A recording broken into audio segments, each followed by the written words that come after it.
The air in Villisca feels mild for early June, and the dirt street holds the soft imprint of wagon wheels. You stand near a small house on 2nd Street, noticing how quiet the porch looks in the morning light.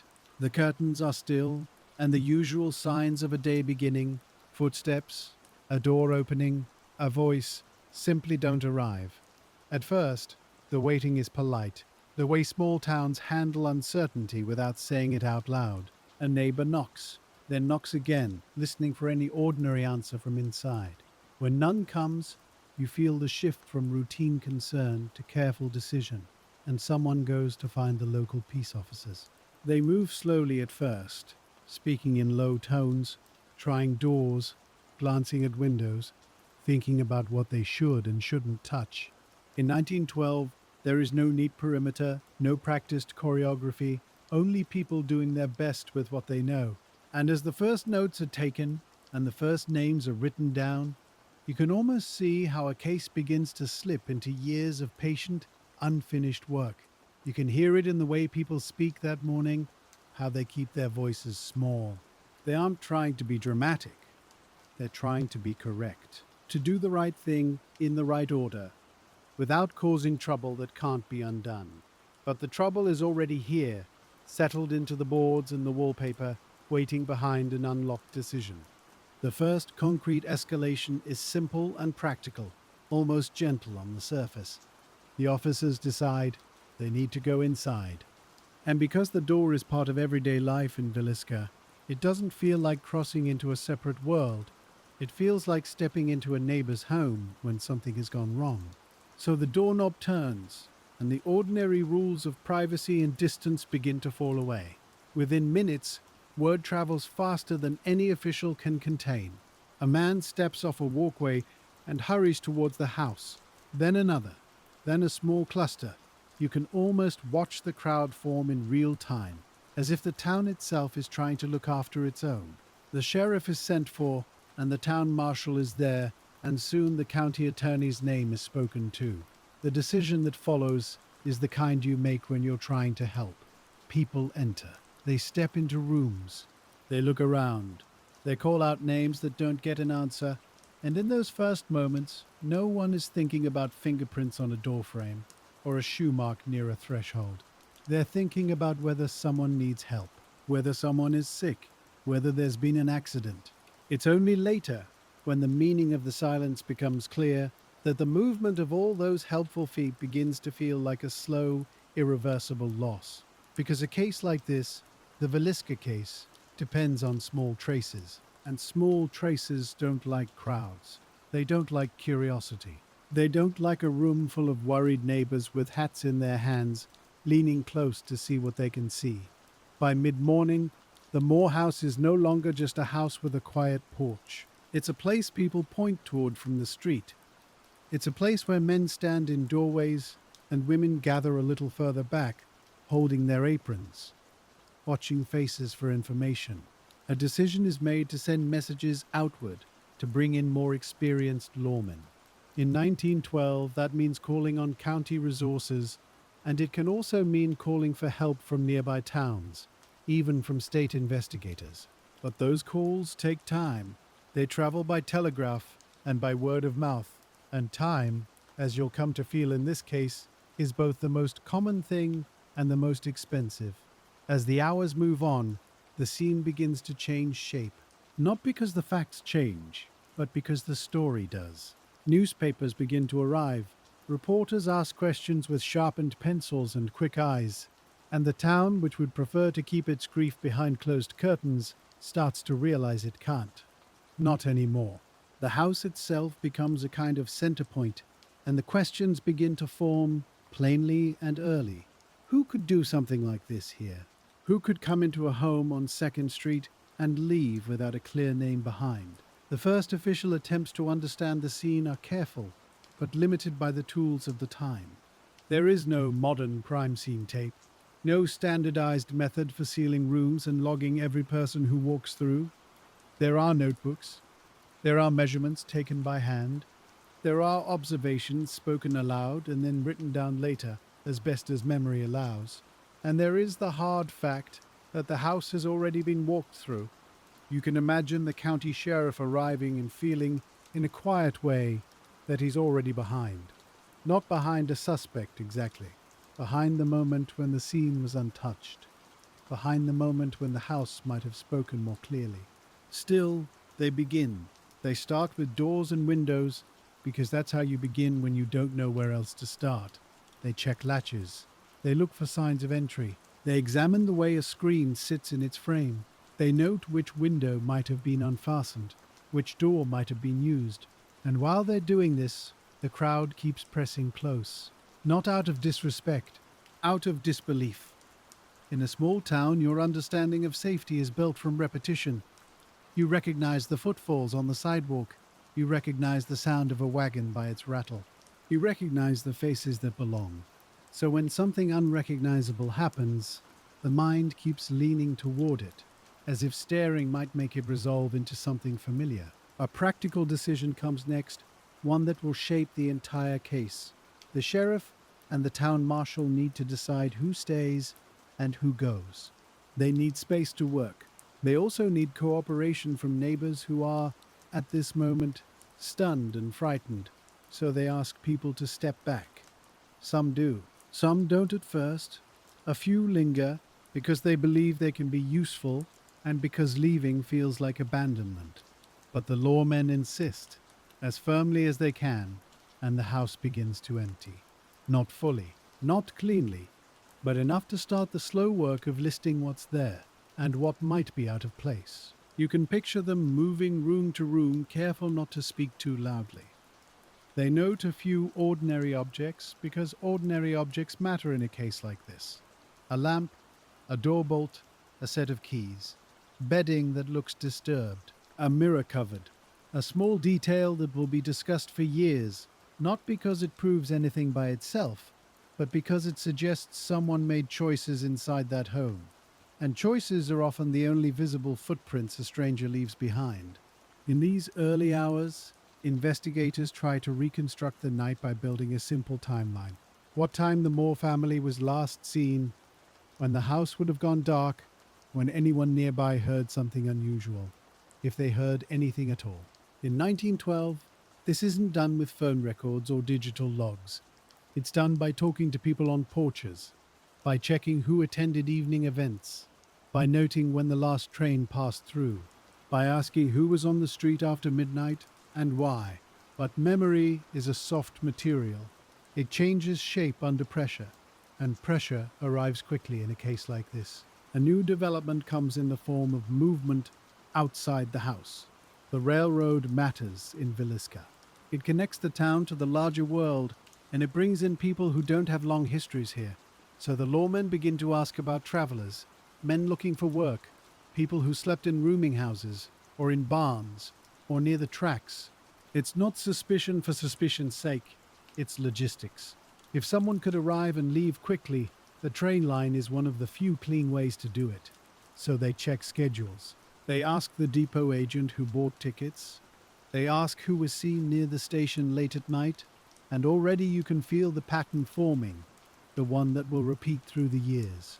Strong hunches, weak confirmation. Some names rise to the surface almost immediately, carried there by fear and by the human need for an explanation with edges you can hold. There is talk of a man seen in town who seemed off. There is talk of a stranger who asked unusual questions. There is talk of local disagreements, small-town frictions that, under ordinary circumstances, would be nothing more than a sour look across a counter. Now, under this new light, even an old argument can feel like a possible motive. And because the newspapers are hungry, each small rumor gets repeated, and repetition makes it feel true.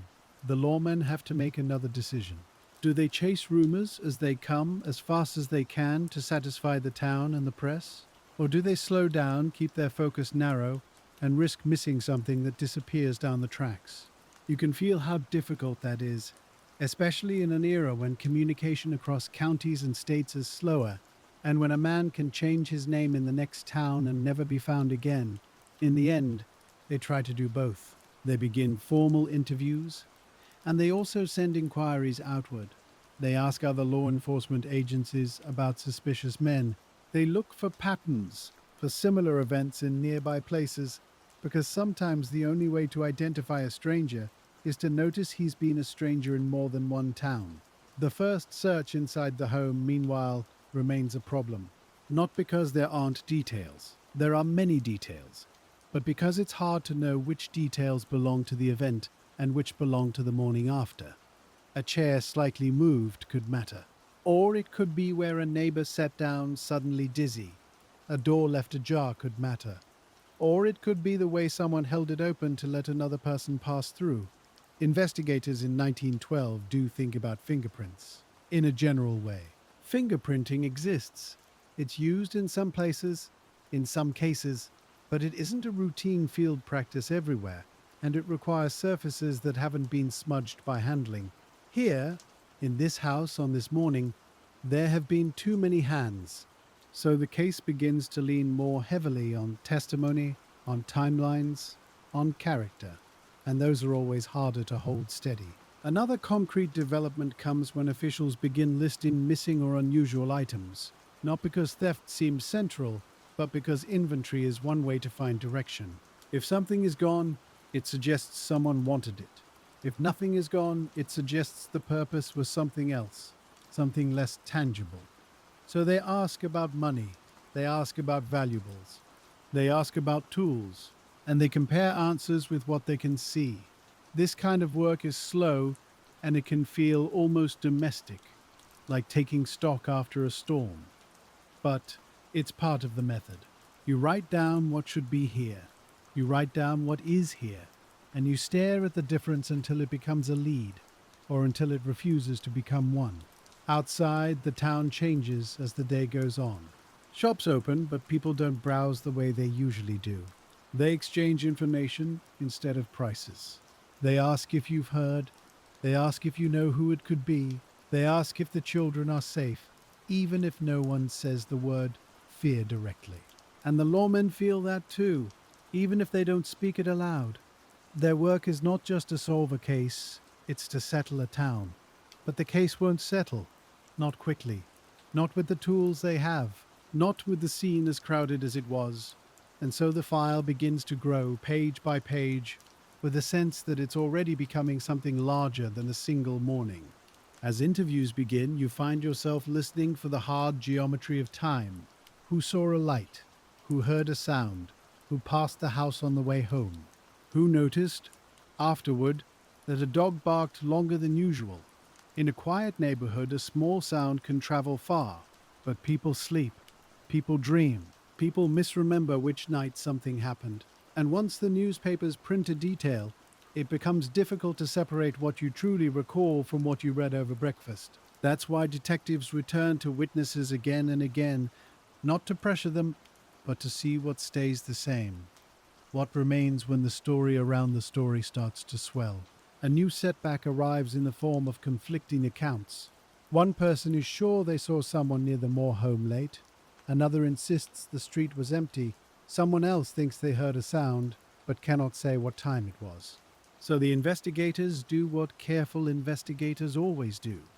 They look for anchors that don't rely on memory alone. Train schedules, church events, the time the hardware store closed, the moment a neighbor put out the lamp. They build a timeline the way you'd build a fence, post by post, knowing some posts will be crooked, but hoping the line will still hold. At some point, a clear decision point arrives for you too, as you sit with the file. Do you follow the path that seems most emotionally satisfying, the idea that the person must have been a stranger passing through? Or do you give equal weight to the quieter possibility that the person could have been known, blended into the town in plain clothes and familiar manners? Both possibilities sit in the same chair. And because the case remains unsolved, you can't push either one fully away. So you choose what the detectives chose in those early days. You keep both doors open, you take notes on travelers, and you take notes on locals, and you watch to see which kind of evidence appears first, if it appears at all. One reason this case becomes so difficult is that it attracts certainty like a magnet. People want a name. They want a face. They want the comfort of pointing to one person and saying, "It was him, it wasn't the world." But the file does not give that comfort. Not yet. Not honestly. So the investigators begin to compile a short list of suspects, as they must. A few are local men who had disagreements with the Moore family, or who were simply considered odd. Some are transient workers who were in town and then gone. Some are names offered by tips, offered by people who want to be helpful, or who want to fold the unthinkable into an old grudge. And because the evidence is thin, the list expands easily. It's easier to add a name than to remove it. Removing a name requires proof. Adding one requires only possibility. Another development comes when lawmen begin reaching beyond Villisca for patterns. They ask about similar crimes in other towns, not as a dramatic leap, but as a practical question. Has anything like this happened elsewhere? Has any sheriff arrested someone suspicious? Someone who talked too much? Or traveled too often? Or carried tools that didn't match his work? This is where the case begins to stretch across jurisdictions, and you can feel the strain. In 1912, record keeping is uneven. Files are paper, photographs exist, but not in the volume you'd want. A description of a stranger might be medium height, dark hair, ordinary coat, and that describes half the men at a train station. Still, letters go out, telegrams are sent, questions are asked, and in response, more questions return. Some of those answers are useful, in small, practical ways. Some are just echoes. Sheriff in a nearby county might reply that he once questioned a drifter with an odd story, but he can't remember the man's real name. A railroad agent might say, yes, there was someone hanging around the depot that week, but he didn't buy a ticket. And a town marshal might send a short note that says, in effect, we have nothing like that here. In the file, those replies still take up space. They get dated. They get clipped together. They become part of the weight of the case. Back in Villisca, the house itself is being handled in the only way people know how, which is to treat it like a place that needs explaining. Men with authority move through it again, slower now, trying to re-see rooms they've already seen. Someone makes a rough sketch of the layout, not as a modern diagram, but as a practical memory aid. Someone else writes down which doors were locked and which were not. And every time a new person steps inside, a little more certainty slips away, not from malice, just from life. The county attorney, who will later be named in many retellings, has to make an early choice. He can push to keep the home closed to the public and become the man who shut the town out. Or he can allow access in the name of transparency and become the man who let too much happen. In 1912, in a small Iowa town, the idea of locking everyone out feels almost impossible. So the flow continues for longer than any modern investigator would allow. There are photographs taken, but not enough. There are notes written, but not in a single standardized format. And there is no shared understanding yet that the smallest trace, a smudge, a fiber, a partial print, could one day matter more than a confident opinion. What carries the investigation forward in those first days is talk, careful talk, constant talk. Talk that tries to turn fear into a timeline. You find yourself leaning over the same basic questions the sheriff leans over. When did the household go to sleep? What time did the last neighbor see a light? Who was awake late? Who was out of place? And because Villisca is small, the list of people who were awake late is not very long. That should help. But it also means the focus gets personal very quickly. The Moore family had attended a children's program at the Presbyterian Church on the evening before. That detail stays steady in the record, because many people were there and many people remember it. The two visiting girls, Lena Stillinger and Ina Stillinger, had come home with the Moores afterward. They were friends of the Moore children, and it wasn't unusual for a sleepover to happen after a church event. It's one of those small, ordinary details that makes the case feel even harder to hold. Investigators talk to people who sat in the same pews that night. They ask who left when. They ask whether anyone lingered outside. They ask if a stranger stood near the doors. And they learn something that will keep repeating. Most people didn't notice anything, not because nothing happened, but because nothing seemed unusual enough to store in memory. So detectives widen the questions. They go from the church to the street. They go from the street to the depot. They go from the depot to the boarding houses and restaurants. They ask who came through for a meal. They ask who asked for work. They ask who said anything strange. And they begin to build a list of men who were in town for reasons that didn't leave paperwork. In 1912, that kind of list is slippery. A man can pay cash for a bed, and no one writes his name. A man can sleep in a barn, and only the farmer sees him. A man can walk the tracks, and no one sees him at all. So the investigation needs people to remember. And people want to help. They want to be the one who noticed something. They want to offer the detail that becomes the key. But memory, when it tries too hard, can start to create its own pictures. A witness might remember a man in a dark coat, but later that dark coat becomes a specific hat, a specific face, a specific scar. Not because the witness is lying, because the brain hates blank spaces, because a blank space feels unsafe. This is where the newspapers begin to shape the case in a quieter way than most people realize. Not by inventing facts, by selecting facts, by repeating certain details until they become the center of the story, by printing theories that make a good line of type, and then by doing the most influential thing of all, by bringing those printed theories back into the mouths of witnesses. A sheriff's deputy might ask a woman on a porch what she saw.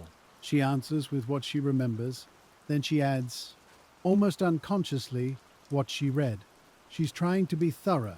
She's trying to be useful. And the deputy writes it down, because he can't always tell where remembering ends and reading begins. One of the early practical steps is to check the town for anything that looks like a break in routine. Did any local man leave suddenly? Did anyone skip work the next day? Did anyone have injuries or torn clothing or a sudden need to travel? In a close community, those things are noticed. So the sheriff and his men ask around, not accusing, just comparing. And they do find absences. They find men who aren't where they usually are. But absence is not proof. Some absences have simple reasons. A trip to see family, a job in the next county, a man who heard the news and didn't want to be near the crowd. The investigators write those names down too. Then they try to cross them off again, carefully, with alibis when they can get them, and sometimes they can't. Sometimes the only alibi is a friend saying, yes, he was with me. Sha. That brings the investigation to another choice point. Do you trust character? Do you trust reputation? Or do you insist on something that doesn't have a face? Something like a ticket stub, a time-stamped receipt, a record in a ledger. Most of the time in 1912, you don't get that. So the case begins to stack up on human judgment. And human judgment is always tired by the end of the day. There are also the physical details inside the house that keep pulling attention back. The covered mirrors, for example, and the covered windows. Investigators debate what those coverings mean. Some think it suggests the person didn't want to be seen from outside. Some think it suggests superstition. Some think it suggests nothing more than someone moving through rooms and adjusting things as he went, almost absent-mindedly. It becomes one of those details that can fit too many theories, which makes it strangely unhelpful. Another detail discussed early is a plate of food, and reports of something eaten or prepared in the kitchen. In the records and later retellings, this becomes hazy. Was food left out? Was there evidence someone stayed a while? Or did people simply notice ordinary kitchen items and turn them into meaning? Here again, the crowd problem returns. When many people walk through, you can't always tell what was moved before officials arrived and what was moved afterward. Still, the idea takes hold, and it matters because it changes the way detectives imagine the unknown person. If he stayed in the house for a period of time, that suggests comfort, or at least a lack of hurry. If he did not, that suggests he came and left quickly. Each version points to a different kind of suspect. A local who knows the rhythm of the street, or a traveler who wants to be gone before dawn. The sheriff tries to ground the story with what can be checked, so he returns to trains. He asks for the schedule again. He looks at the times a man could arrive late, and still get out early. He considers the idea of someone riding the rails without buying a ticket. That's harder. But he talks to railroad men anyway, because railroad men see more strangers in a week than a grocer sees in a year.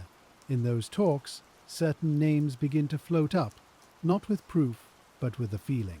Men described as odd, men who asked about local families, men who seemed interested in houses rather than jobs.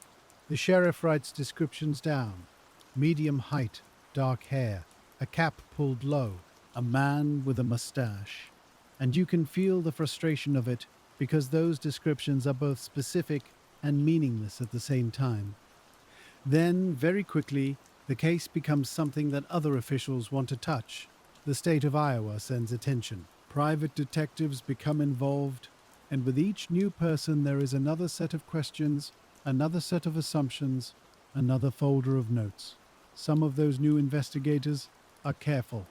Some are bold. Some are convinced the answer is already visible. If only everyone else would stop being timid. There's a temptation in any unsolved case to believe you can solve it by force of certainty, by narrowing the world down to one story, by refusing to hold more than one possibility at a time. And in Villisca, that temptation is fed by the public's need to feel safe again.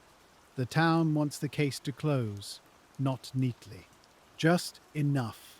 So when a suspect narrative appears that feels like it could hold everything, it becomes very hard to resist. It doesn't arrive with a trumpet. It arrives in the form of repeated mentions, repeated whispers, repeated returns to the same name: a man who worked nearby, a man who had been seen in town, a man whose manner seemed wrong to someone who noticed him. This is how a file begins to lean, not because the evidence is solid, because the story is. One of the strongest early suspect currents centers on a transient worker named William Mansfield. He was a man with a criminal past, and his name surfaced because he seemed to match the general shape of what people feared. He had been in the region, he had a history of trouble, and it was said in some accounts that he resembled a figure seen near Villisca. Detectives pursued him, and his trail went beyond Iowa. Mansfield was arrested in Kansas and held for investigation. There were reports that bloodhounds reacted to items connected to him, though even then, the reliability of such methods was debated. His alibi, though, proved difficult to break. Records and witness accounts placed him elsewhere, and after time and scrutiny, officials had to admit they could not hold him on facts. He was released. The town, which had briefly found a name to hold, had to let go again. That pattern will repeat. A suspect will rise, the press will circle, the town will whisper, and then the hard need for proof will pull the story apart. Another name, one that becomes central later, begins as a quieter line in the notes. A minister, traveling and complicated, with a presence that people remembered. The Reverend George Kelly. At first, he's not the main focus. He's just a person who passed through the region. He had been in Villisca around the time of the crime, and he had ties to church life that made him visible. But visibility is not guilt. Still, the file keeps his name, and the name keeps returning. Kelly's background, when detectives begin to look, is not the steady background of a settled local man. He had moved from place to place. He had worked within the church world, but not always comfortably. There were accounts of odd behavior, of troubles that were not crimes, but were unsettling in social spaces. In an era that prized conformity, a man who didn't fit could become a container for fear, and the investigators, who are human too, could feel that. So they begin asking questions about him in a more focused way. Where was he on the evening of the 9th of June? Who saw him? Where did he sleep? Did he have a ticket? Did he leave quickly? In a better documented world, those questions would have simple answers. In 1912, the answers come in fragments. A sighting, a conversation, a note from a hotel, a memory from a depot. At some point, months, and then years later, detectives will conduct interrogations that are remembered as intense. They will seek a confession, because a confession in a case with little physical evidence can feel like the only bridge left. But confessions are delicate things. They can be true, they can be false. They can be shaped by exhaustion, by suggestion, by the desire to end questioning. And that's part of the tragedy of a case like Villisca. The absence of solid evidence creates a hunger that can distort the search for truth. Before the case reaches that stage, though, there's a simpler, quieter phase, and it lasts longer than people like to admit. It's the phase of re-interviewing, of walking the same streets again, of checking the same doors again, of looking at the same windows in different light. Detectives return to 2nd Street and stand where the neighbors stood, trying to judge what could be seen and what could be heard. They ask, could someone have moved through the yard without being noticed? Could someone have entered through a window without leaving obvious damage? Could someone have waited nearby until the house went quiet? Those questions don't have clean answers, not because the detectives are careless, because the world is messy, because night hides things, because even a careful neighbor doesn't look out the window every minute. Another problem settles in early, and it's the problem of motives. If nothing clear was taken, then theft is not an easy explanation. If the act seemed targeted, then why this home? And if it was not targeted, then why this town? Each motive theory brings its own suspect list. A personal grievance points to locals. A random act points to strangers. A roaming pattern points to someone who has done this before. Investigators chase all of these, and each chase consumes time. Time in turn changes witnesses. It changes them physically. It changes them emotionally. A person who was sharp and confident in June of 1912 may be tired by winter. They may have told their story so many times they don't know which version is the first one anymore. They may begin to avoid lawmen, not out of guilt, but out of sheer desire to stop reliving the same questions. And then there is the press, still present, still shaping. Newspapers in Des Moines and Omaha and beyond print long accounts.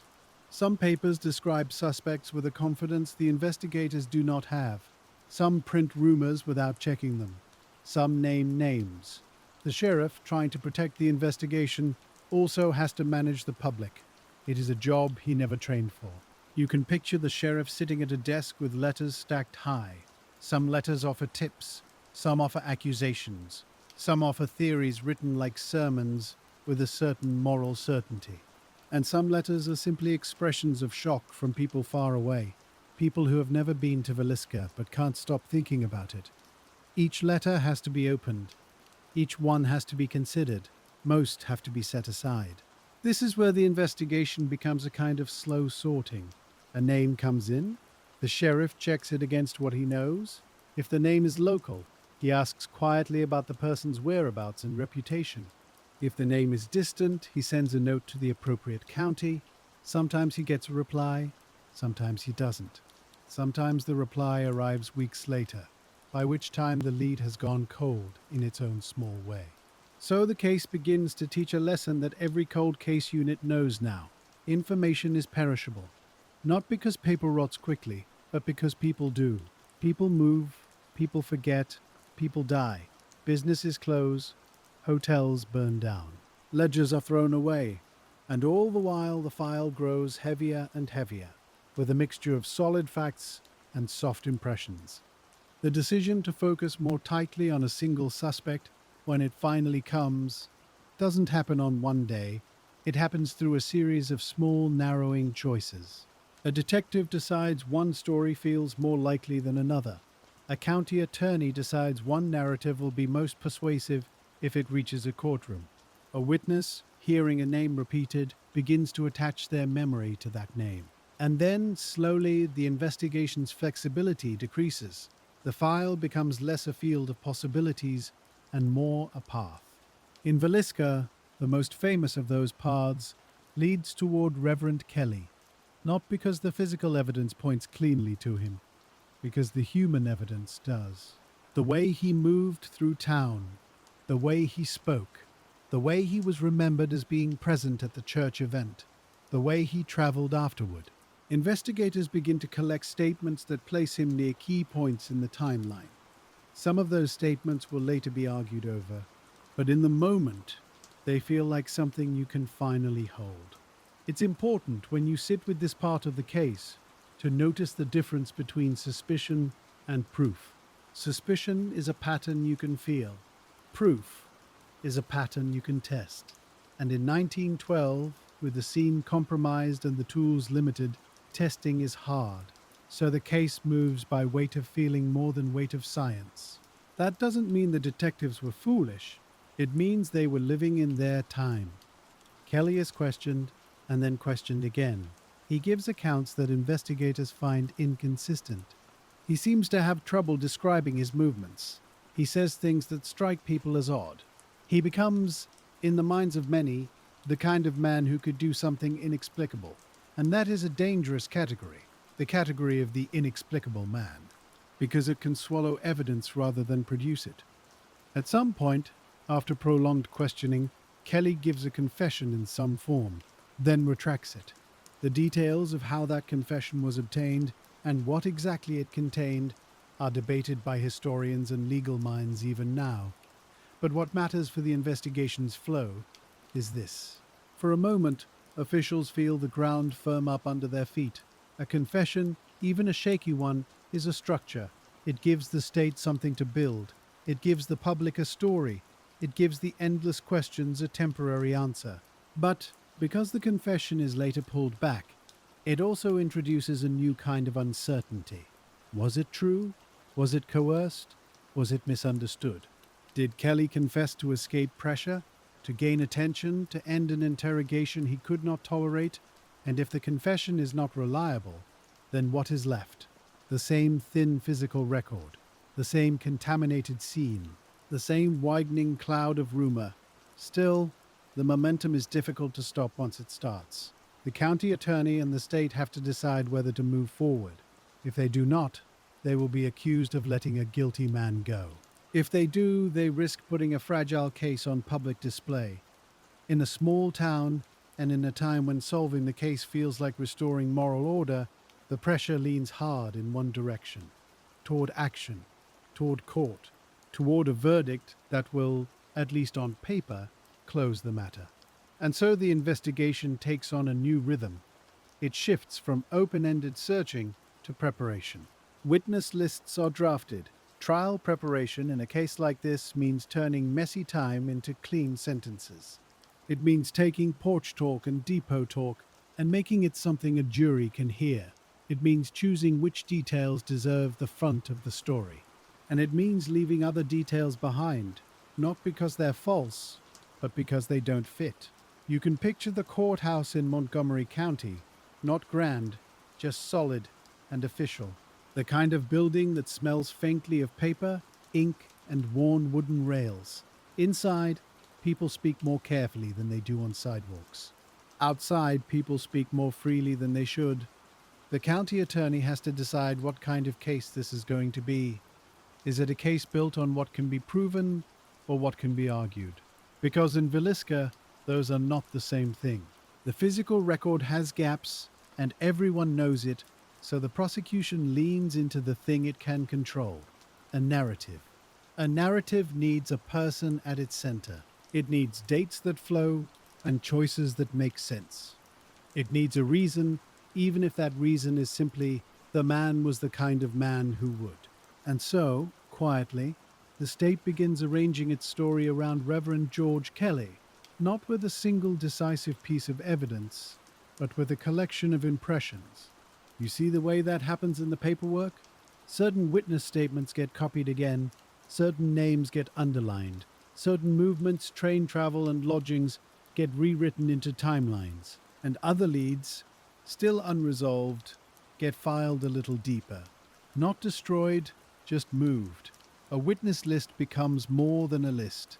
It becomes a map of what the state believes matters. The sheriff and county attorney talk about who will be steady on the stand, who can speak plainly and not wander, who will hold up under cross-examination.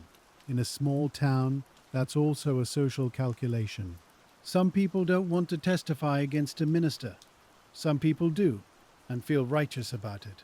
The investigators return, again, to the church event on the 9th of June. They try to place Kelly in the room, in the yard, in the moments after. They ask, Was he watching anyone closely? Did he leave abruptly? Did he speak to children in a way that felt wrong? Some witnesses say yes, they remember discomfort. Some say no, they remember nothing at all. And here the hard geometry of time comes back sharper now. If Kelly was in Villisca, exactly when did he arrive? Where did he go after the program ended? When did he leave town? The file gathers train times and station notes and the testimony of depot workers. But it's not a modern ticketing world, and the gaps remain. The defense, meanwhile, begins its own patient work. It looks at the confession and asks simple questions. When did it happen? Who was present? What was said before and what was said after? And how many hours of questioning came before the words that the state calls a confession? Because in a case like this, the confession is the hinge. If the hinge is weak, the door won't close. So the defense prepares to show weakness. They look for contradictions in the state's timeline. They ask whether witnesses have been influenced by repeated news stories. They note the early crowd at the house, the many hands, the lost chance at clean physical evidence. They don't have to prove who did it. They only have to show what the state cannot truly prove. You can almost feel the town's impatience rising as the court date nears. People don't speak about patience as a virtue now. They speak about closure and safety and the need to move on. But moving on is easier when someone is blamed. So a trial becomes a civic event, not just a legal one. It draws people like a fair draws people. When the trial finally begins, the courtroom fills in a slow, steady way. The benches creak with shifting weight.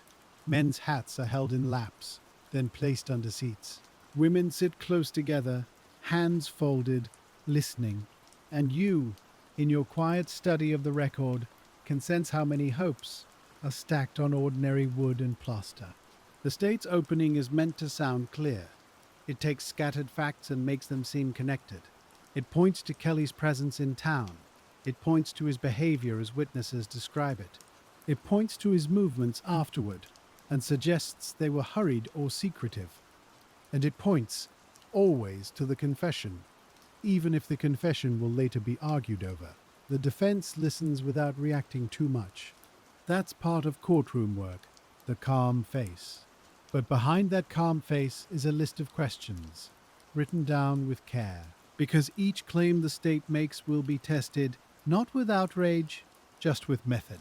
Just with the quiet insistence that feeling is not evidence.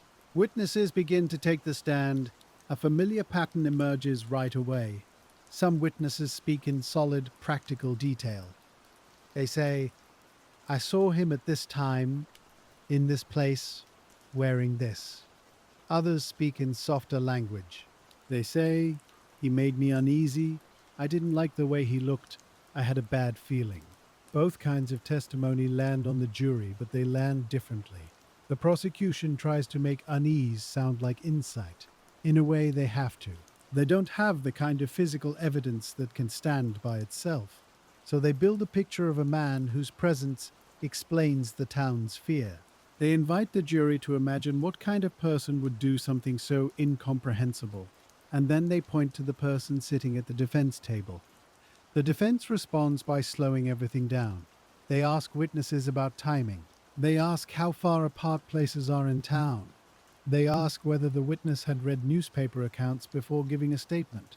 They ask how many times the witness had told the story, and to whom. Each question is small, but the effect is cumulative. The story that sounded smooth in opening statements starts to show seams. Then the confession becomes the center of the room. Not as a dramatic flourish, but as a piece of contested paper. The state wants it to sound voluntary, detailed and true. The defense wants it to sound pressured, uncertain, and shaped by interrogation. And the court has to decide how the jury should hear it. The details, as they come through testimony, are not the kind that soothe anyone. They are procedural details, the hours, the conditions, the tone. Who asked questions, and how. Whether Kelly was exhausted. Whether he was offered relief in exchange for agreement. Whether certain statements were suggested and then repeated. In the quiet world of casework, these are the details that matter. Because a confession can be a window or it can be a mirror reflecting back what interrogators want to see. The jury listens, and you can imagine their minds trying to do two jobs at once. They are trying to judge Kelly, and they are trying to judge the men who questioned him. The prosecution calls attention to the parts of the confession that seem to match the known scene. The defense points out that the scene was widely described in newspapers. If details were public, then repeating them does not prove first-hand knowledge. This is one of those arguments that can't be neatly settled. It depends on what each juror believes about human behavior. And the law, as steady as it tries to be, is carried out by humans. There are also moments when the case brushes against social attitudes of the time. Kelly is a minister, but he is also a troubled figure in some accounts. Witnesses talk about oddness, as if it were a moral stain. The defense tries to separate oddness from guilt. The prosecution, without saying it directly, allows the two to lean together. It's a quiet, uncomfortable part of many old trials. As days pass, fatigue settles into the courtroom. The audience becomes restless, then quiet again. The jurors sit through repeated testimony that circles the same points. They hear about sightings that may or may not have been on the right night.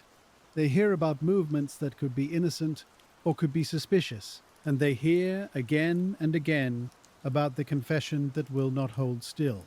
At some point, you can feel that the state is asking the jury for a kind of leap. Not a reckless leap, but a leap nonetheless. To take a man who seems plausible and make him certain. To take a story that fits and treat it as proof.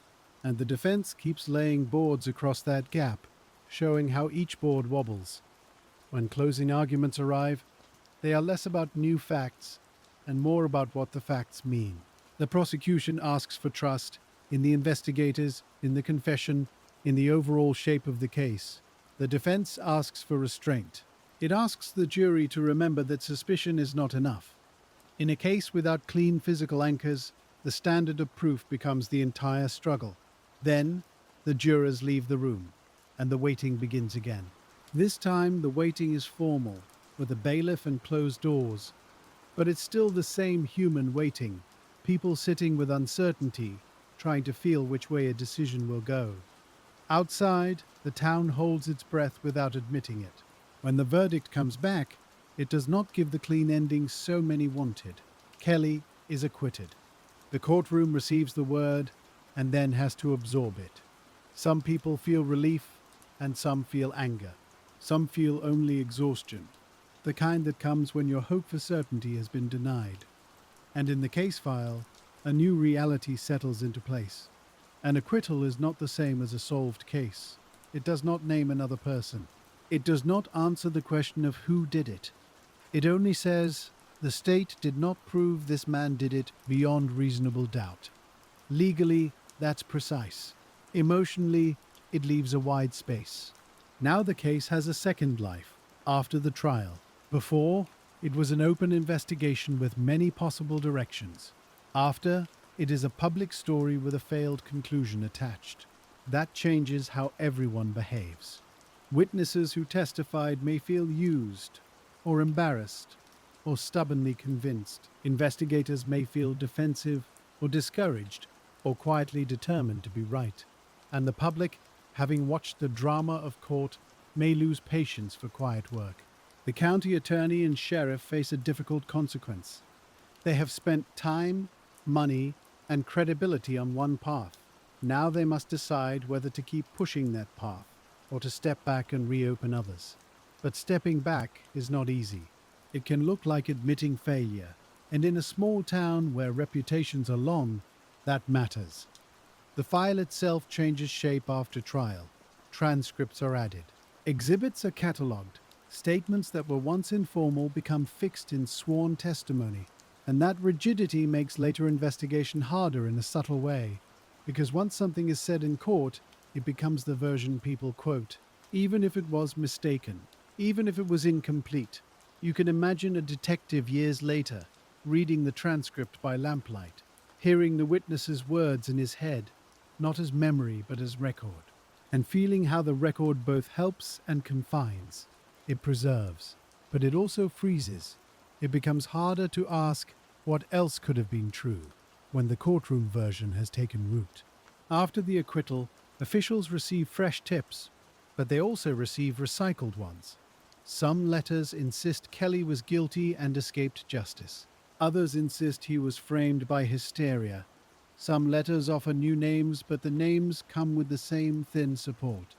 A stranger who passed through, a drifter seen on the tracks, a local man with a temper. And each time, the sheriff's office has to decide what to do with a claim that arrives without a way to test it.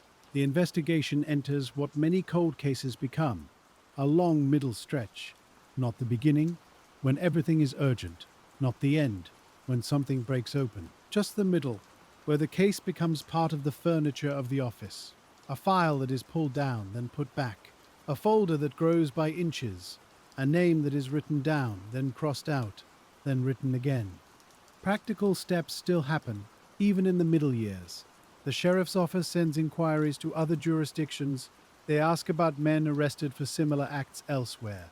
They request descriptions, photographs when possible, and histories. Sometimes, an answer comes back with promise, and an investigator follows it for weeks. Then it collapses because the man was in another state, or because the timeline does not match, and the file absorbs that collapse without complaint.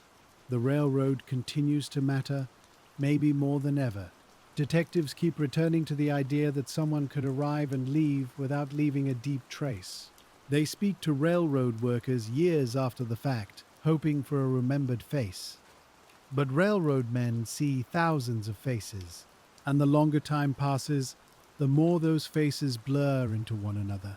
Memory becomes less a photograph and more a feeling of having once noticed something. There are also local suspicions that never fully go away. In any town, there are people who do not fit. People who live alone, who speak sharply, who drink too much, who argue. After a case like this, those ordinary social tensions can harden into permanent suspicion. A man can live for years under a quiet shadow, not arrested, not charged, but never fully cleared in the eyes of neighbors. That is one of the lingering harms of an unsolved case. The sheriff and his successors have to manage that too. They can't arrest on rumor, but they also can't stop people from believing what they believe. So they keep their own notes, private notes sometimes, about who was accused by whom. They track grudges because grudges produce tips. And they track tips because sometimes a grudge accidentally points to truth. As the years pass, the tools of investigation change, but slowly.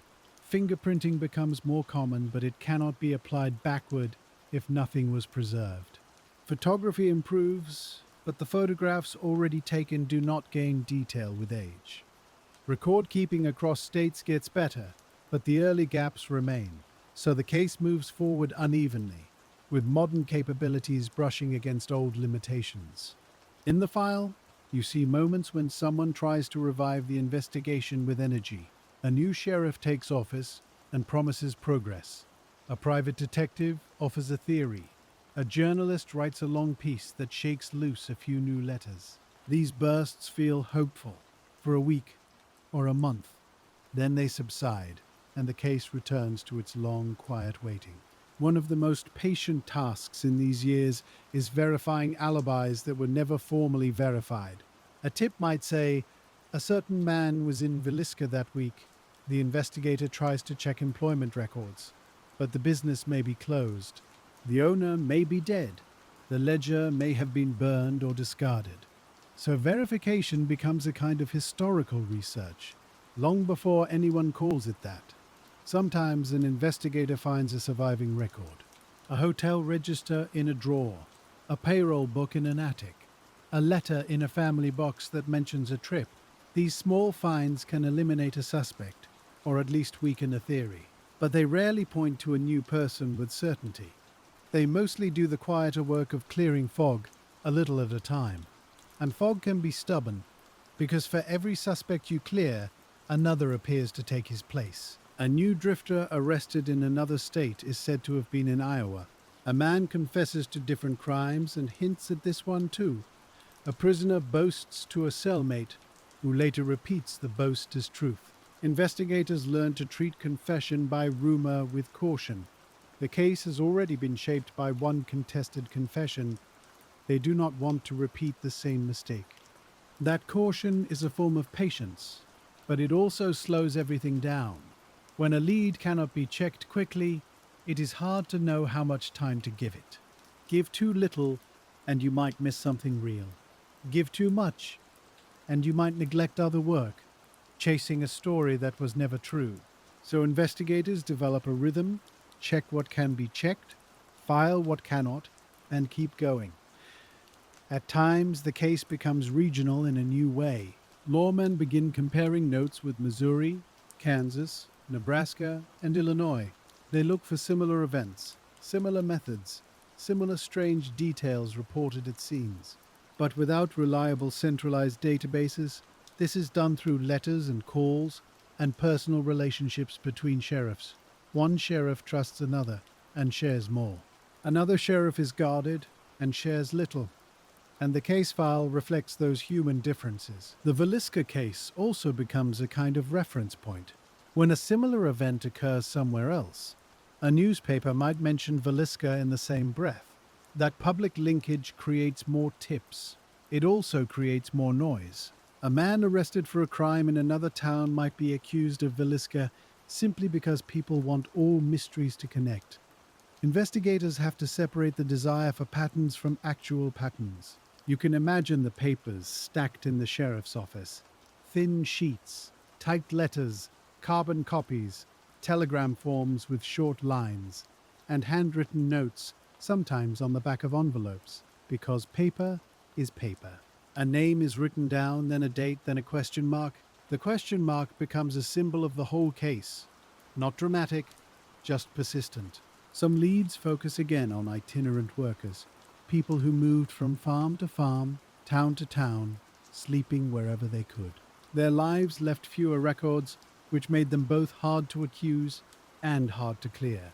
Investigators talk to farmers and hiring bosses. They ask, did you employ a man with a certain look? Did he leave suddenly? Did he talk about Villisca? Sometimes the hiring boss would say yes. A man like that worked a day or two, then moved on. Sometimes he would say no, and he'd sound almost offended that you asked. Sometimes he would pause and admit he couldn't be sure anymore, because so many seasons had passed. When an investigator hears uncertainty like that, he has to make a quiet decision. He can press for a clearer answer and risk planting one, or he can accept the fog as honest and move on to something he can verify. In a case like Villisca, the best work often comes from choosing verification over pressure.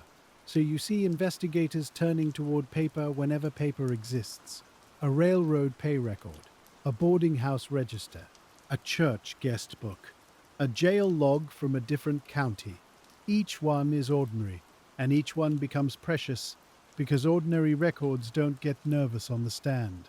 The trouble is, so many of those records were never meant to last. A register might be used until it's full, then set aside. A depot agent might keep notes for his own use, then discard them when a new agent arrives. A small-town business might close, and the ledgers might be used to start a stove. In the file, you can feel time eating the edges of every lead. There's a moment, in many cold cases, when the investigation changes hands in a way that matters. Not a dramatic handoff, just a new sheriff, a new county attorney, a new deputy with a different style. And with each change, the case is reread, reinterpreted, and sometimes quietly reorganized. One set of notes gets copied into a cleaner summary. One suspect list gets rewritten with new emphasis. One folder gets pushed forward, another pushed back. In Villisca, that reshuffling happens more than once. Because the case never delivers a final answer, it keeps asking to be reconsidered. And the longer it stays unsolved, the more it becomes a kind of inheritance, not just a file, a responsibility. You can imagine a sheriff's successor taking the file home for the first time. He sits at a table after supper, the lamp turned low. He reads about the morning on 2nd Street. He reads about the early crowd. He reads about the trial that didn't end the question. And he realizes, quietly, that he's reading more than history. He's reading decisions made under pressure, and he has to decide whether he would have made the same ones. That's when some investigators choose a new strategy. Instead of chasing whoever is newest in the rumor mill, they start building a master timeline. They list what can be dated with confidence.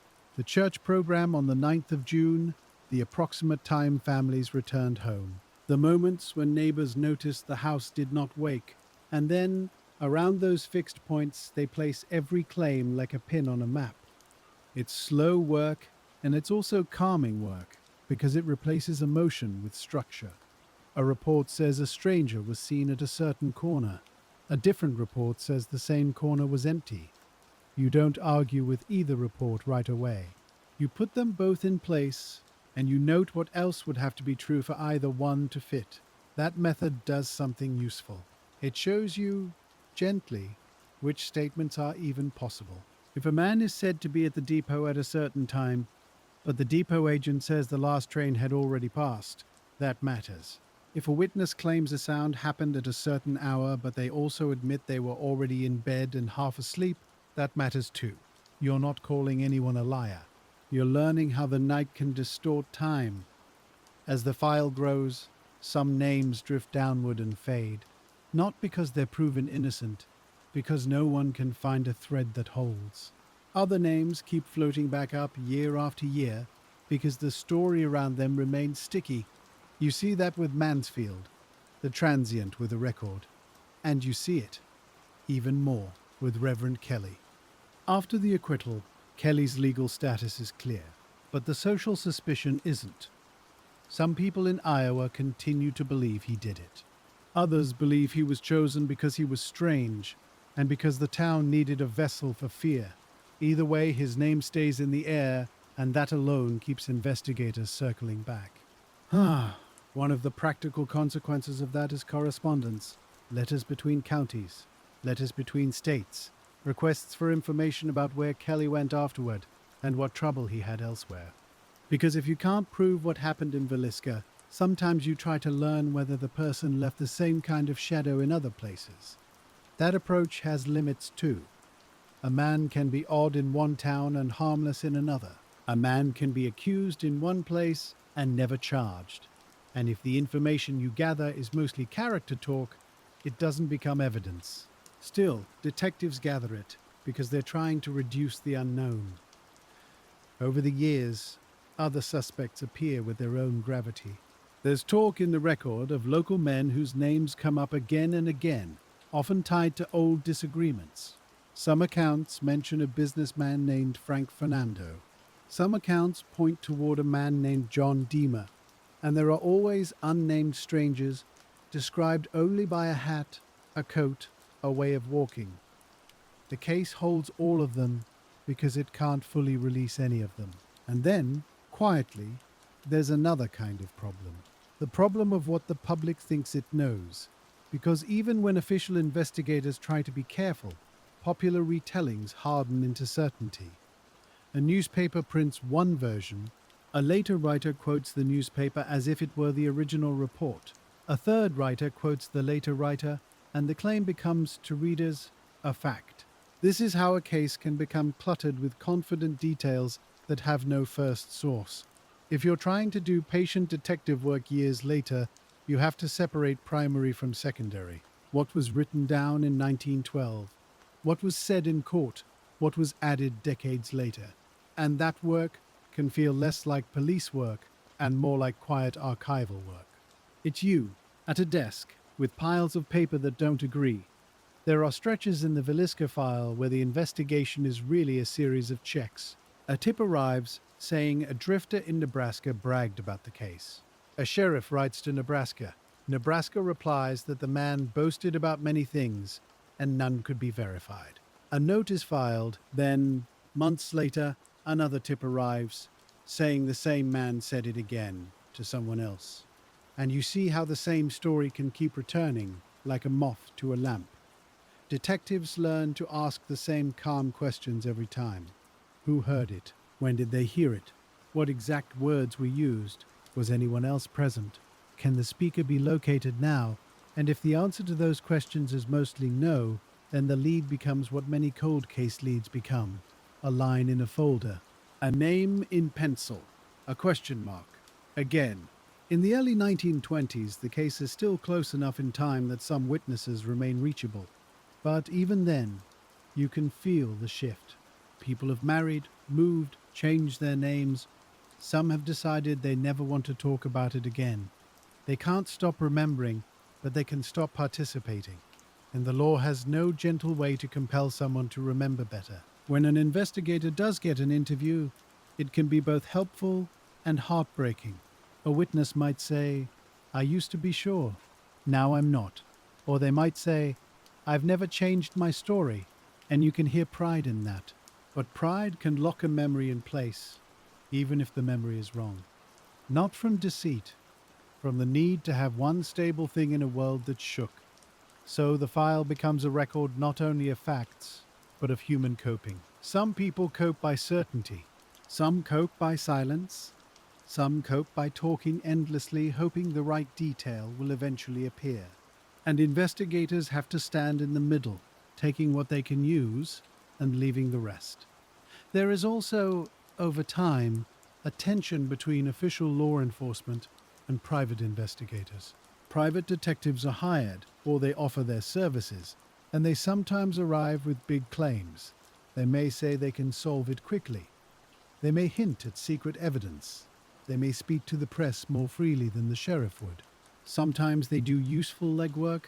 Sometimes they create more noise than clarity. And because Villisca became famous so fast, it attracted that kind of attention early. The case became something people could make a career from, or at least a headline from. For the families and the town, that attention was exhausting. For investigators, it was a distraction they had to manage like any other. When you look at the long middle years, you see investigators trying to do one thing above all.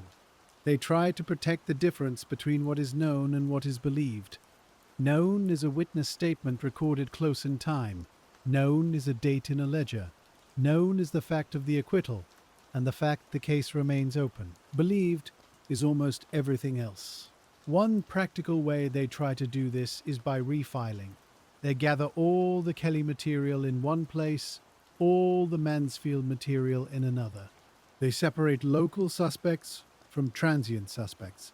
They clip newspaper articles behind a divider to remind themselves those are not the same as reports. And they keep a master list of tips with dates and the name of the person who gave them. That list, in a way, becomes the heartbeat of the case. But even with organization, there's a quiet sense of loss, because no matter how neatly you arrange paper, you can't restore the untouched scene. You can't erase the early crowd. You can't go back and take fingerprints that were never lifted. You can't preserve fibers that were never collected. The best you can do is understand how those early losses shaped everything that followed. And that understanding becomes important later, when the case is revisited by modern eyes. Because modern eyes sometimes arrive with the assumption that there must be one missing clue, one overlooked item that, if tested now, would solve it. But in Villisca, the difficulty may be less about a missing clue and more about a missing chain of custody, a missing continuity of careful handling from the start. You see that when people ask, could we do modern testing? Could we do modern fingerprint comparisons? Could we do modern DNA? The honest answer is, only if there's something preserved, and only if it was preserved in a way that didn't mingle with everyone else's touch. In many cases from 1912, that's a tall order. Still, over the decades, people try, not always with laboratories, but with scholarship. They reread testimony, they re-examine where suspects lived and traveled, they compare the Villisca timeline to other events in the region. And sometimes, that produces something like progress. Not a solution, but a narrowing. One of the biggest narrowings, if you can call it that, is the growing recognition that the early investigation was compromised. This isn't said to blame the neighbors. It's said to acknowledge reality. In 1912, a crowd at a shocking scene was normal. People believed community presence was part of coping. They didn't yet know how easily a room can be altered, just by being entered. So later investigators stop asking, why wasn't it sealed? And they start asking, given that it wasn't sealed, what parts of the story can still be trusted? They look for elements that would not change even with many hands. The layout of the house, the presence of certain coverings over windows and mirrors, as recorded early, the general sequence of discovery, the times certain officials arrived, because those times might be documented outside memory. And then they do something else, something very patient. They look at the suspects again and ask which ones were truly placeable in Villisca at the right time. Not just rumored, not just might have been, actually documented, even loosely, a rooming house note, a meal ticket, a statement from someone who had no reason to attach themselves to the case. These are small standards, but they are better than nothing. When you apply that standard, some suspects become less likely. Not impossible, but less supported. Other suspects remain stubbornly possible, because their movements are hard to track, and because they did, in fact, pass through. Reverend Kelly remains in that category, because he was known to have been in town, and known to have left. That doesn't make him guilty. It keeps him in the file. And there's a subtle consequence to that, one that affects the whole case. When one suspect remains prominent, even after acquittal, other avenues sometimes receive less attention. Not officially, maybe, but practically. An investigator has only so much time. He returns to the suspect with the thickest folder because that folder promises the most. In this way, a case can become self-reinforcing. The biggest folder looks most important because it is biggest. Another long-term consequence is the way the house itself becomes part of the story. Over time, the Moore home stops being just a private residence in memory. It becomes a landmark. People visit. People ask to see it. People tell stories about it, sometimes accurate, sometimes embellished. And every retelling changes the atmosphere around the case. It becomes, in the public mind, less of an investigation and more of a legend. For detectives, that's difficult. Legends are slippery. They encourage the imagination, not the ledger.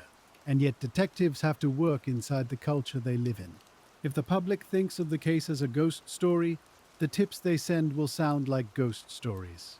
If the public thinks of it as a morality tale, the tips will point toward the immoral person. So investigators have to keep translating from culture into casework. Through the 1930s and 1940s, the file sits through long, quiet stretches. The world changes around it. New wars, new concerns, new technology. And then, every so often, Villisca returns to the surface. A journalist writes a retrospective. A true crime writer includes it in a book of mysteries. A new sheriff gets asked about it at a civic meeting, and the file gets pulled out again, its edges a little more worn. When that happens, there's often a familiar sequence. Someone reads the old reports and feels sure they see what earlier investigators missed. They focus on a detail. They declare it decisive. Then, when they try to build the whole case around that detail, it doesn't hold. Because the case was never missing only one thing. It was missing many small things, all at once. Still, those renewed reads are not useless. Sometimes they correct errors. Sometimes they locate a forgotten document in a courthouse basement. Sometimes they identify that a newspaper story was wrong and can be set aside. That kind of progress is quiet, but it's real. It's the slow cleaning of a window, not the opening of a door.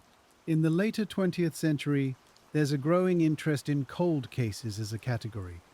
Police departments begin to think more formally about old unsolved files. Not every county has a unit, of course, but the mindset shifts. People start to ask, what can modern methods do with old evidence? In Villisca, that question is asked carefully because it's not clear what evidence still exists. And that becomes, in itself, a line of investigation. Where did the original materials go? Were any items preserved? Are there photographs? Original, not copies?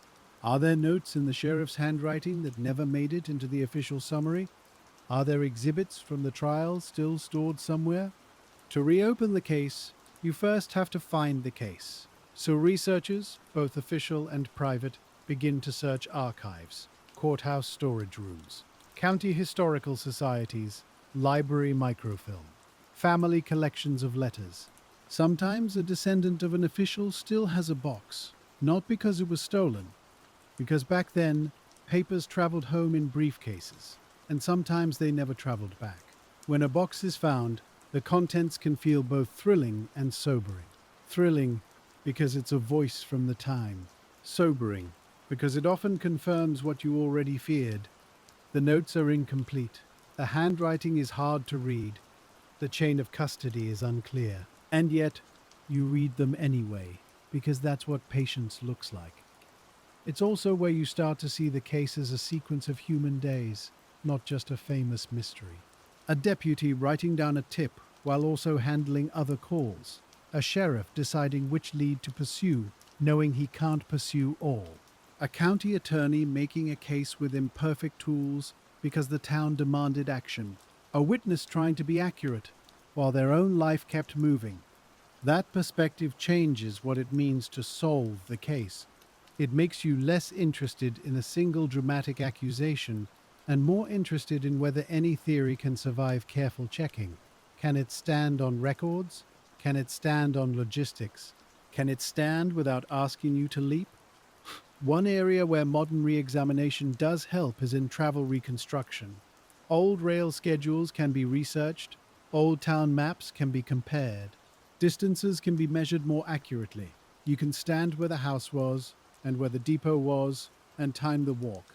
You can compare claims made in court to the physical reality of the streets. That doesn't name a person. It does tell you which stories are physically possible. For example, if a theory depends on someone moving across town unseen in a very short window, you can test whether that window is realistic. If a theory depends on a suspect catching a train at a specific hour, you can check whether that train actually ran, and from which platform. These are small tests, but small tests are what old cases can still accept. Another area is handwriting and document comparison, not for dramatic reveals, but for clarity. A letter in the file might be unsigned, but the handwriting could match another known document, or it might not. A note might be misdated in a later retelling, and the original envelope could correct it. These are the kinds of corrections that don't make headlines, but they keep the record honest. Then there's the question people always return to, even if they don't say it out loud. What about physical evidence? Is there anything left to test? In many early 20th century cases, the answer is either no or not enough. But in Villisca, the question remains open, because the history of what was preserved is complicated. Some items were kept as exhibits, some were stored poorly, some were lost. And the uncertainty itself invites hope.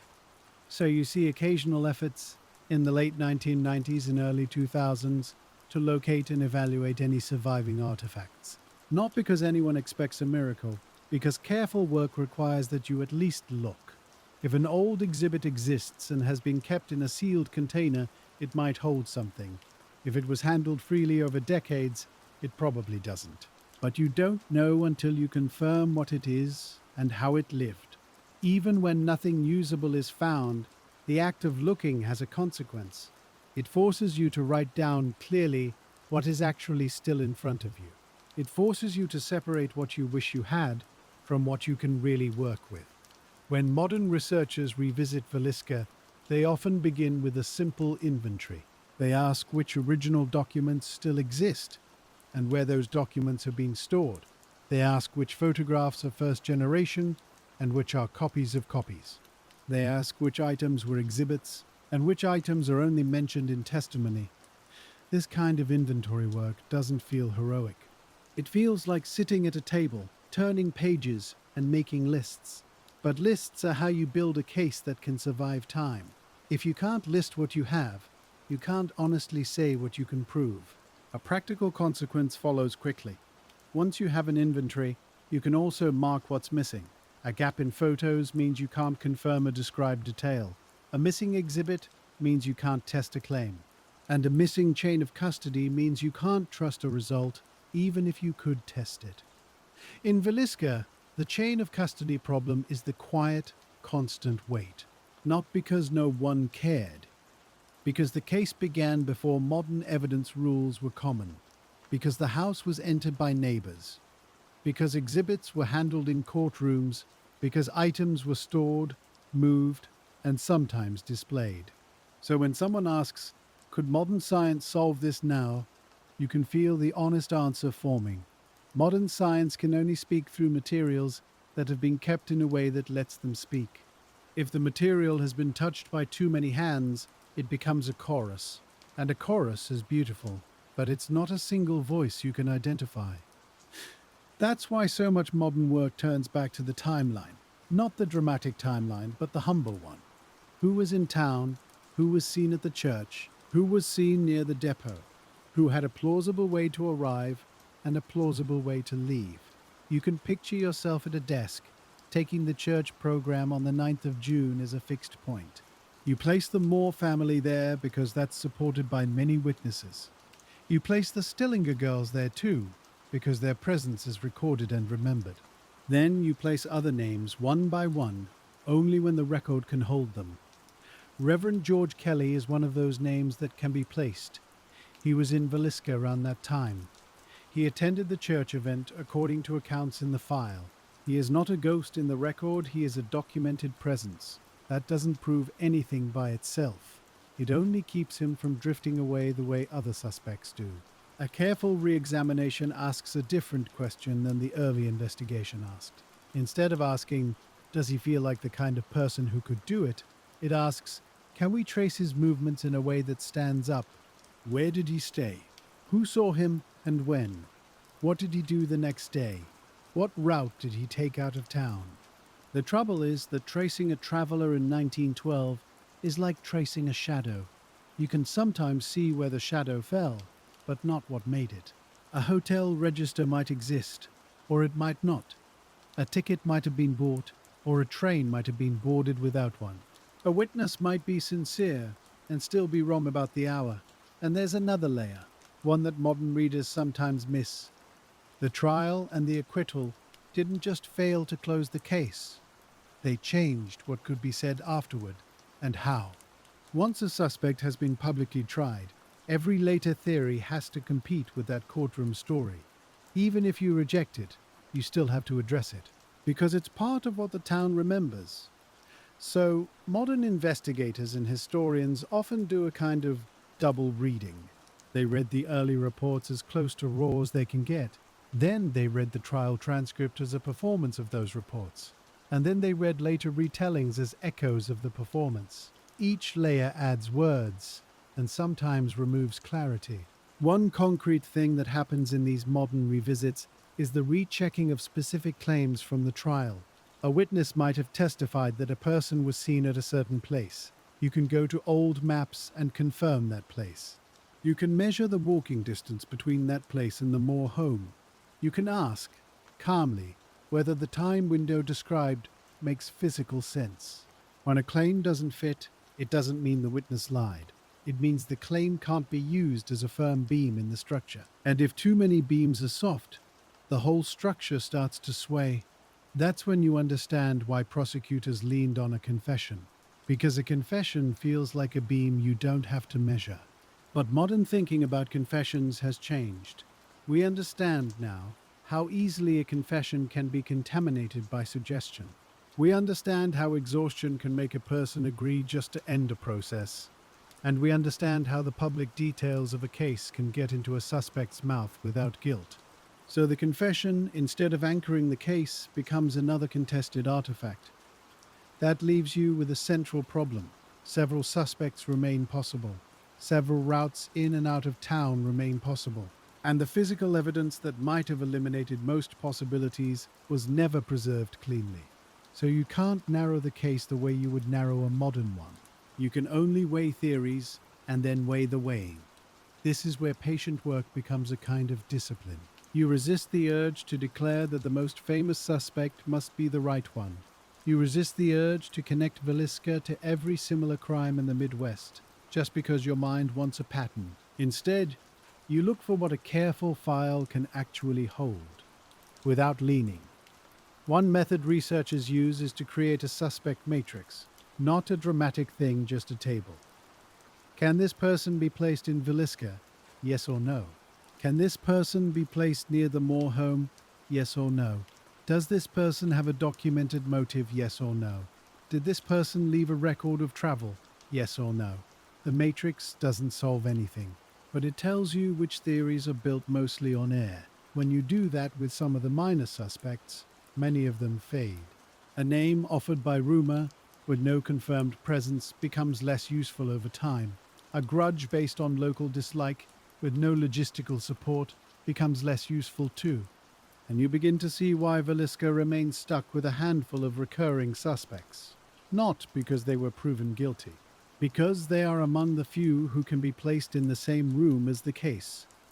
Another concrete step in modern revisiting is the search for overlooked documentation. Small towns keep newspapers, courthouses keep dockets, churches sometimes keep minutes and ledgers. A visiting minister might be listed somewhere, a traveling worker might appear in a payroll note, and sometimes a single line of writing can confirm that a person was in town or not. But this kind of research also produces a particular kind of disappointment. You might find the document you hoped for only to learn it's too vague. A name without a date without a clear location, a register with missing pages.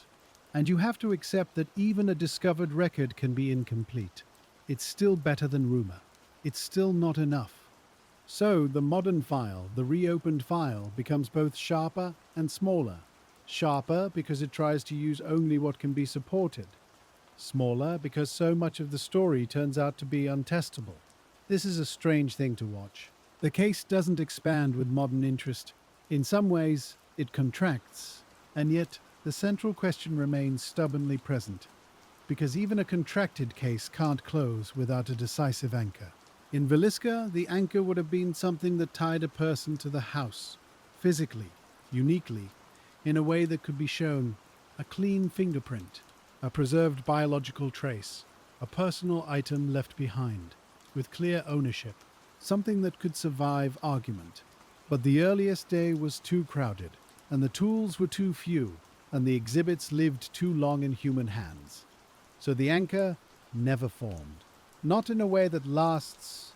This is where the story becomes less about one missing clue and more about a chain of small losses. A neighbor trying to help, stepping into a room. A reporter asking to see and being allowed.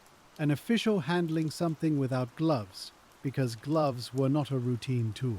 A courtroom passing an exhibit from one hand to another for a jury to inspect. None of these choices were made with bad intent. Together they changed the future. When you sit with that, you start to see why detectives could never crack it. Not because no one was smart enough, not because no one cared enough, because the case required a kind of preservation culture that hadn't fully arrived. The crime happened at the edge of an investigative era, and the edge cut away the certainty. Modern investigators sometimes try to imagine a different first day. What if the house had been sealed? What if only a few officers entered? What if every person's movement had been logged? What if photographs had been more extensive? Those questions are natural, but they are also painful, because they ask time to behave differently than it did. So the more useful question becomes, what can still be done now? And the honest answer is, not as much as people hope, but not nothing, because you can still protect the historical record from getting worse. You can still correct errors in retellings.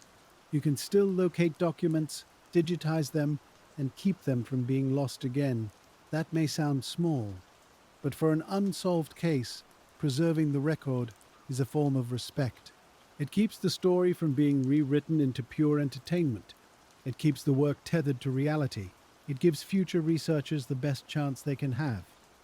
There's also something else that modern revisits do, almost quietly.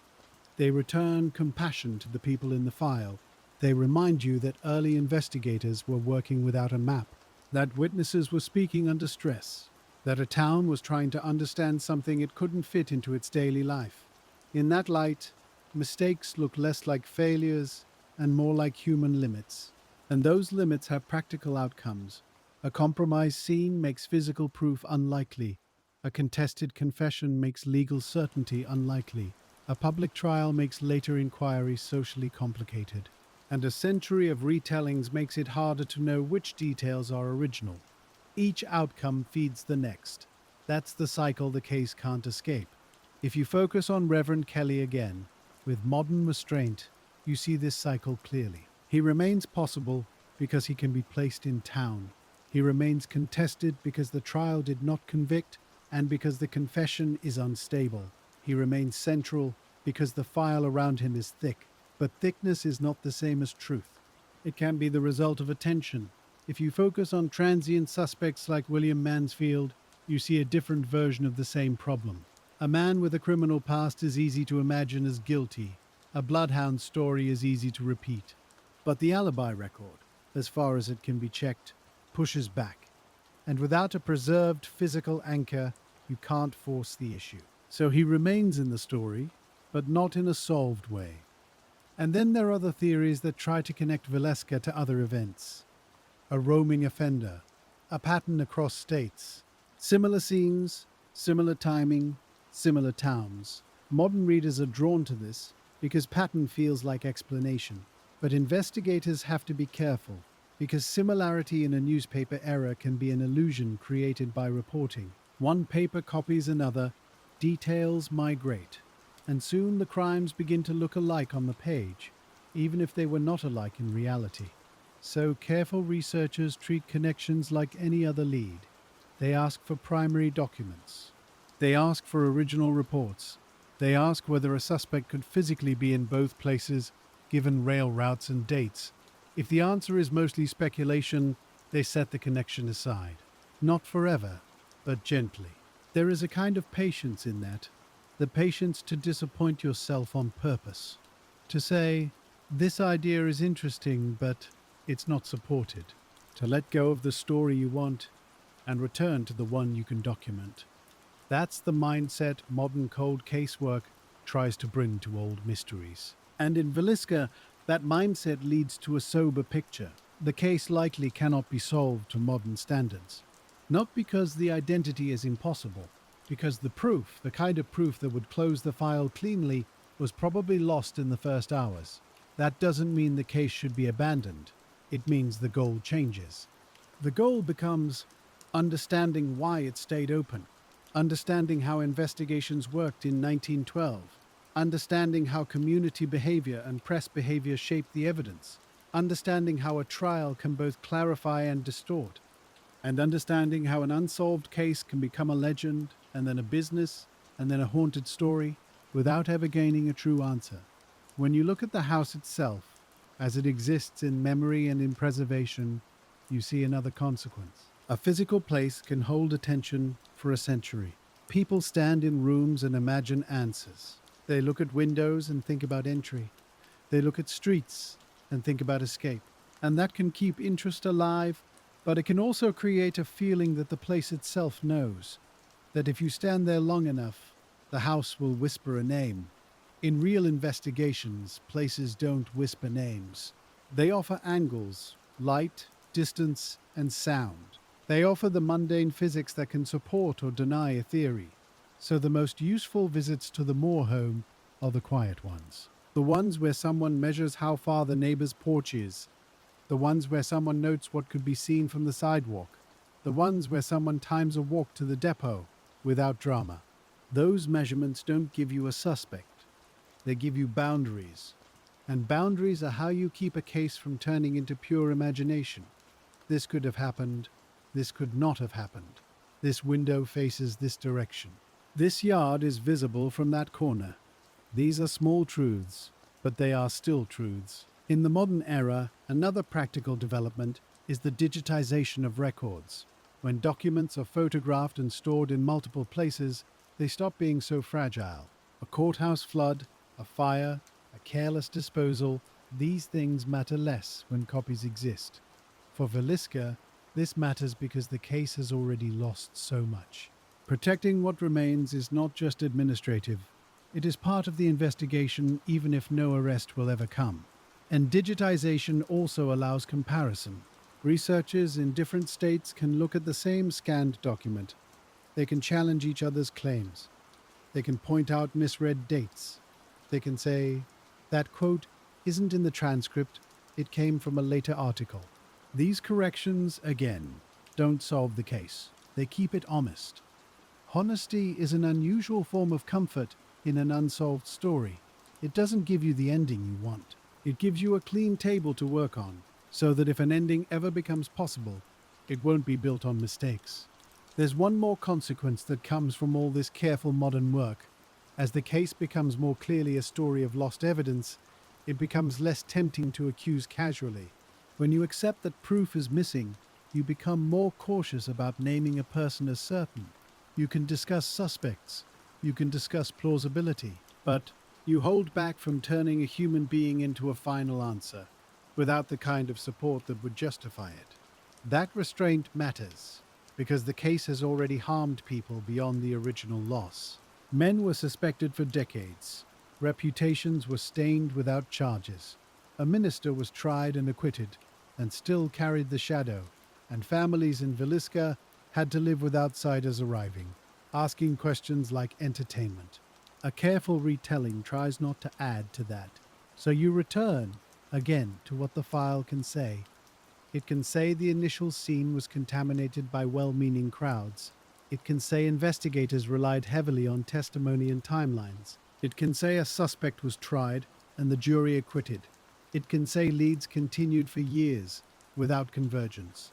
And it can say later researchers found the same central obstacle, the lack of preserved, testable physical anchors. And as you sit with those truths, you see the case in a slightly different shape. Not as a puzzle with one missing piece, as a puzzle that was dropped on the floor before anyone photographed it. Pieces were swept up, some lost under furniture, some picked up by children, some carried away by accident. Later, people tried to rebuild the picture from what remained. They did their best. But the picture never locked together. That metaphor isn't meant to be poetic, just practical. It helps you understand why the case keeps producing theories, because with gaps, you can fit more than one solution. And that is exactly what has happened for more than a century. Multiple plausible stories, none decisive. There's a moment when you reach this understanding where the case becomes quieter, not less important, just quieter, because the work is no longer chasing an answer as if it's right around the corner. The work is holding the record steady, holding the uncertainty without decorating it, and making peace with the fact that, for now, the file doesn't narrow to one clean name. But even in that quiet, the investigation doesn't truly stop, because every so often, something small does shift. A new box is discovered in an archive. A mislabeled photograph is identified. A family letter surfaces mentioning a person in town that week. These aren't dramatic breakthroughs. They are small shifts in the edges. And when a small shift happens, the careful investigator responds the same way every time. He checks it. He compares it to the master timeline. He asks whether it changes any of the physical possibilities. He asks whether it eliminates any suspects or strengthens any. Most of the time, it simply adds context. But context is not nothing. Context can show you how a rumor began. Context can show you why a witness chose certain words. Context can show you what the town was like socially and practically in 1912. And sometimes, context reveals that a confident claim in a later book has no early source at all. That kind of correction is a form of solving in its own modest way. So you continue, the way patient detectives continue. You keep the file organized, you keep the boundaries clear, you keep the difference between evidence and legend in bright ink, and you accept that the case may remain open, not as a failure, but as a reflection of the era that produced it. And as you turn another page in your mind, there's a particular detail that returns, not as proof, but as a symbol of why the case won't speak. It's the early morning crowd, the open doorway, the neighborly instinct to step inside, the many hands that meant well. Because in that detail,